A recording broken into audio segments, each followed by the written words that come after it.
Welcome back to my dick. Whoa, and my balls. His dick, my balls. It's like a Frankencock. Right? Damn. Franken Wang. I got a feeling that even if my channel could be monetized, it would not be. Well, due to the adult nature of our discussions. Yeah, I mean, you get us two together and that's just gonna happen. I'm not gonna go into that. I fucked that dude's shit. Did you see that? Yeah, you did. I fucked that dude's shit. Did a good job. Thanks. I was gonna try to make a wiener joke, but I just couldn't think of one. Dude, I said something about fucking shit, and you can't make a wiener joke out of that? Boy, these fish sure suck. Ah! Wiener joke. Yeah. So is this the boss? This is the boss. Which boss is this? This is Launch Octopus. Launch Octopus. And he is another guy who, if I had the boomerang cutter, I could cut off his tentacles. Okay. Because you can see he doesn't have any testicles. He's... Well, I call him a he, Look but at shit talking. I guess I don't really know his gender.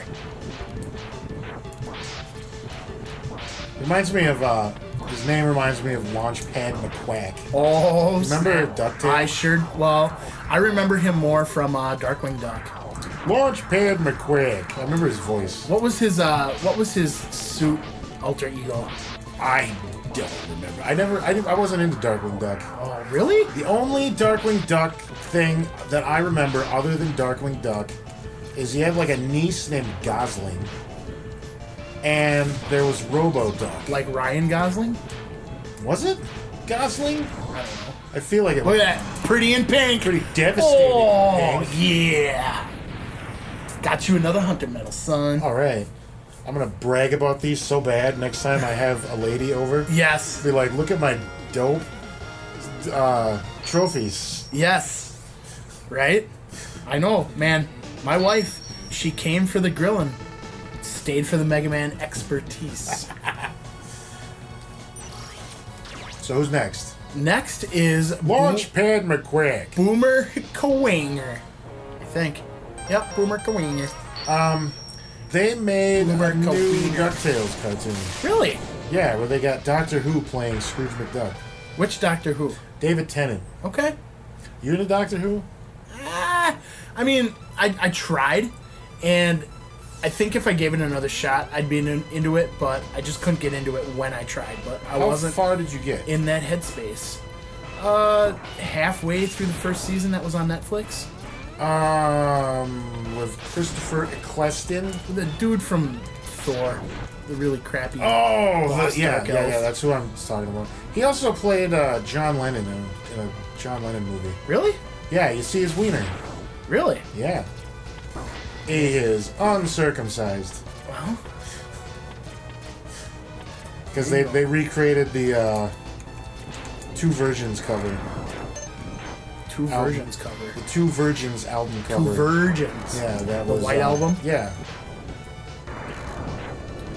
Yeah. That was a good movie. I wish Me I and could remember Dynamo what it was Dash spent like years just being infatuated by the Beatles. We probably would have sucked their dicks if they came over. called. Maybe. Maybe. I feel like I would have topped Ringo.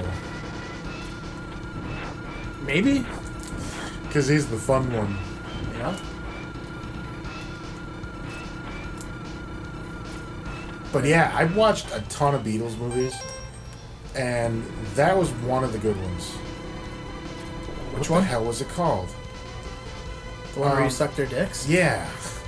No, it was the one where it's about he meets Yoko, and it's got Doctor Who in it, and his real dad shows up, and he's like drunk. I don't know. It was pretty good. Okay. It was one of the ones where I was watching it, and I forgot I wasn't watching a documentary. Okay. And there was another one like that too that was made for the BBC. That was like, Made for the Big Black Broadcasting Company. yes, the where they had a John Lennon that was, it was a TV actor, like a British TV actor, but he looked so much like him. Okay. And it was like the beginning story of the Beatles, which every time they never make a Beatles movie about the middle. They always have either the beginning or the end. Right.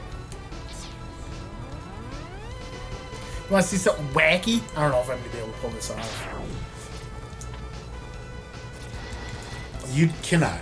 Oh, I can. But I believe in you. It's because I couldn't do it the first time. You ready? You gonna get it? Maybe. You gonna get it? Yeah! Nailed it! Nailed it. That's right. Dum-dum. Yeah. So So who's this? Boomer Kuwanger? Boomer Kuwanger. I've actually seen a couple of Beatles cover bands live. Yeah. The one that's always stuck out to me is called Rain. Okay. They were fantastic. Now, mind you, I was fairly close to the stage, not right up its butt. Probably 6 rows away. It was a sit-down concert, you know. Right. And they did imagery from across the years, beginning, middle, end. It was fantastic. So they did the costume changes? Yep, they did all the costume changes. Okay. You know, that was really cool. The guys themselves, it's kind of hard for me to say whether they look like physically spot on to which Beatle they were portraying. But, you know, I'd rather have good musicianship and a respect for the Beatles in what I'm listening to over John Lennon looking exactly like John Lennon, if that makes sense. Here's some of the things like you got to think about. How many people in the world, A, want to join a Beatles cover band, Yeah. B, look like Paul McCartney, and C, play their guitar left-handed? Right. Well, what I will say is I didn't notice who was playing left-handed and who wasn't. But I will say, you know that Paul McCartney swagger that's nearly impossible to replicate? Right. He had it down. Well, good. I mean, if I didn't know any better, that was Paul McCartney 35 years younger. That sounds like you had a good experience. I did. I'd like to see a Beatles cover band. The last concert, I think the last concert I saw was Megadeth in like 2007, Okay. and I was right up front. Yeah? Yeah, that was good. Were we at that one together? I don't think so. Yeah, it was me, you, Jake, B. No, I wasn't at that one. You weren't at that I one? wasn't at that one. Oh, you went to the one with Children of Bodom, didn't Yes, you? I did. That's the one I couldn't get to. I went to the one with Children of Bodom, and then they were actually like the opening band for this thing that I went to that had like Fear Factory and Chimera. It was just really weird to have. Bodom? No. Megadeth? Megadeth open Megadeth for fucking open. Fear Factory and Chimera? Well, they were also part of the opening act. I can't remember. I can't remember who was the thing. Now we're gonna go back to. We're gonna go back to Spark Mandriller stage and get our last E-Tank. Megadeth opened for Fear Factory and Chimera. Yeah. That's a... Maybe Oh, you know what? Let me show you. I might be biased just because I hate Fear Factory and Chimera. This is the remains of that ship. Okay. Yeah. So what did that change? Like, what did it do? There, you see these tubes that I'm standing on? Right? There would be sparks that would like charge up Oh, okay. at the ends and then go flying at me Jump right into that rocket. on purpose. Good. Duh. You have to be fallible, otherwise you're not a believable hero. That's right. That's right. Actually, I think the last show I went to was the Heathen Crusade 2 in Minnesota. No, because I remember when you went to that Megadeth concert with, wasn't it with Lamb of God and Opeth? Am I right? Yeah. Am I right? Yeah, that was after that. We missed Overkill because B wanted to go to Subway. Oh yeah? Fucking Subway! That's like Mega Man X is gonna be just associated with Subway real hard from now on. Alright, last stage is gonna be this Sting Dickhead. What is his name? Sting Chameleon? Sting Chameleon. You like how his eyes are just two totally different things? Wow! I know. So we'll get Sting and this chameleon next time on Subway. Yay! See you there. Yay! Overkill's not invited.